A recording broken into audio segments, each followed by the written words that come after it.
It's finally been 1 year since I've had this car. So now I'm gonna play a montage of everything that I have done in the past year on the project. I just want to thank everyone who watches the videos and everyone supporting the build.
Soon I'll finally be able to do some body work. I'm gonna get the body off of the frame so then I can sandblast it and it'll be looking way better than it is right now.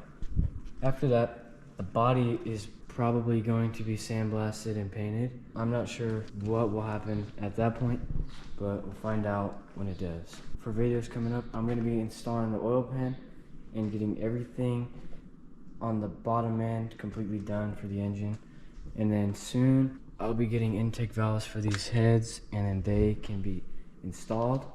Those will be some new videos. I'm taking this whole project on just so I can learn and do more in the future, hopefully. I haven't really gotten as far as I would have liked in this past year, but it's still a 1 year anniversary and it's come a long way since when I've gotten it. I can't wait to finish this project up and get some more high quality videos out. Be sure to subscribe if you want to see those, and let's try and get this project a little more known out there. Once again, thank you for everyone for the support and stay tuned for more videos.